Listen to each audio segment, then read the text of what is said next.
Hey guys, today we're going to talk about the Persian and Peloponnessian War, uh, which were actually two different wars, but we'll get into that in a minute.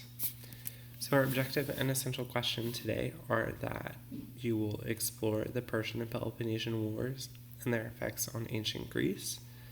And one of our essential questions today is how has the war affected the development of ancient Greece? We don't actually have a warm-up today, so ignore this. Greece and Persia have historically been neighbors. While much of Greek history was Greek city-states fighting against themselves, eventually their neighbors, the Persians, came in and invaded Greece. So here we have a picture of a Greek city-state that is on the edge of Persia. This map is a map of Persia. Persia is this purple here. Greece is to the left in that green. The city-states of Greece were free for a long period of time.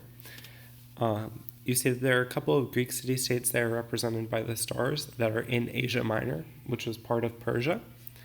And then you have other Greek city-states in the green area like Athens, Sparta. That's where most of the city-states would be found. So what eventually starts to happen is that Greece starts to expand into some of these city-states that you see on the coast of Asia Minor. And this leads to quite a few problems with Greece and Persia. Persia starts to feel threatened and starts to expand. So the Persian Empire is founded in the mid 500s BC by a Persian man named Cyrus the Great. And just a few years later, by 520 BCE, the Persians had gained control of the Greek colonies on the west coast of Asia Minor. So, as a refresher, those were the starred ones on the coast.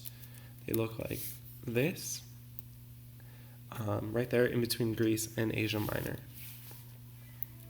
Remember, at any point, if you need to, you can pause to see and check in and catch up on notes if you are a little bit behind.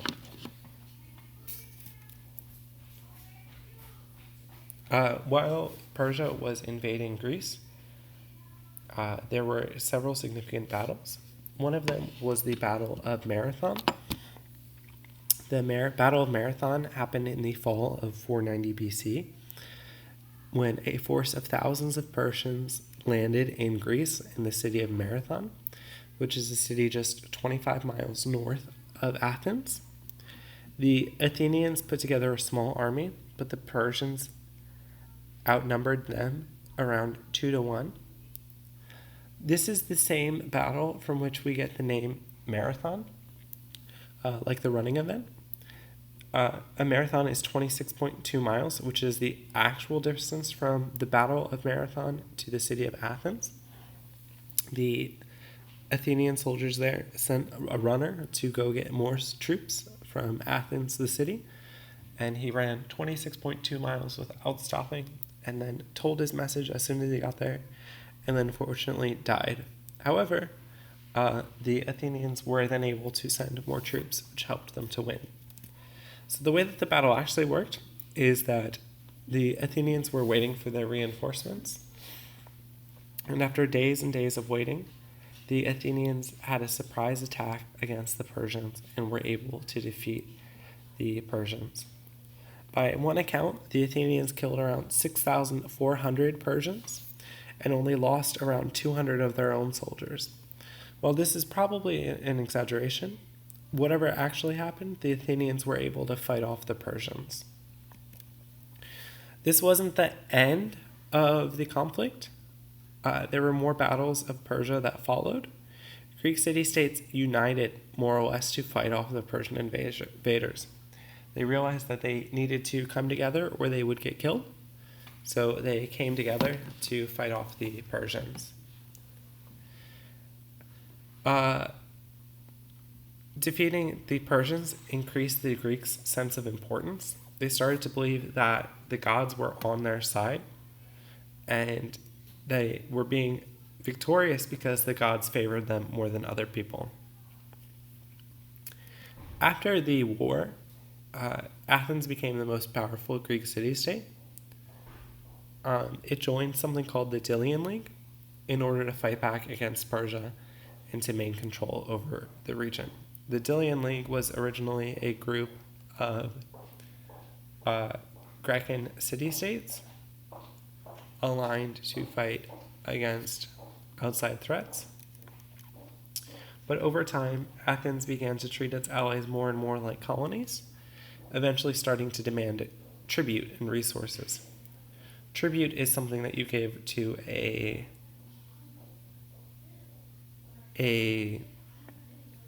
stronger power that will then protect you if you pay for it.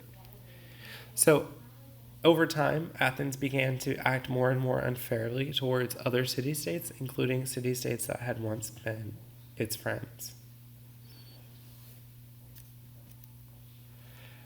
Delos was the area where the Delian League was centered, and the Delian League was called the Delian League because they pooled their money here at Delos. So the group put all their money in this treasury, and the idea was that they could each go there and borrow money when they needed it. So what happens where it goes wrong is that Athens decides to take all the money from this public treasury and they use it to build public works for themselves, which is obviously a no-no since they were all sharing this money in the first place. This is what starts the Peloponnessian War.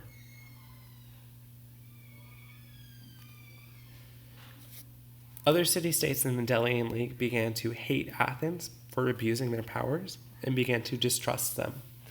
They turned to the other big city-state at the time, Sparta, to get them to protect themselves from Athens. The Peloponnesian War was very long and bloody. It was fought between Athens and Sparta and their respective allies, and it lasted for 27 years. Sparta had a tactical advantage over Athens because it could not be attacked by sea, only by land, so Athens was particularly vulnerable to invasion.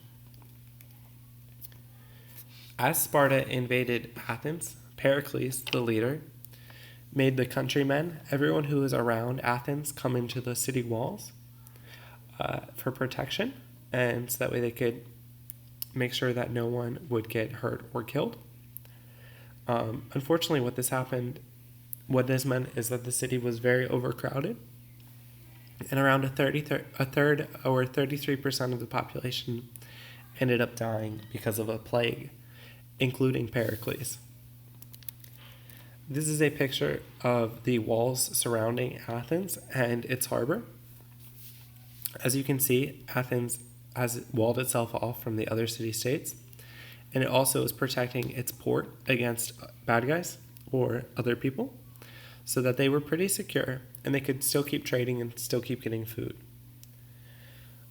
This allowed the Athenians to hold out for a long time against the Spartans who were trying to invade. The fall of Athens occurred because the Athenians were never really able to recover from the plague they suffered. And meanwhile, the Spartans allied themselves with Persians in order to blockade the Athenians.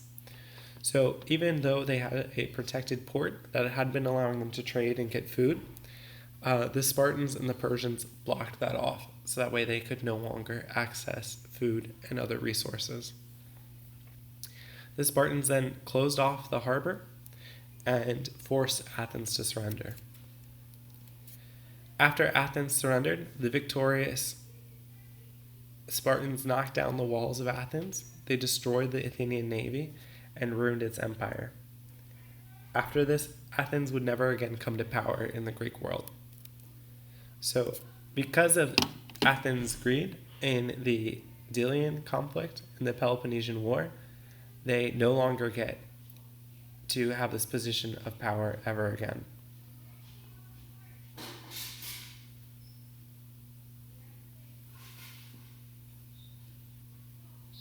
And here we see a picture of the whole area, including some of the key players.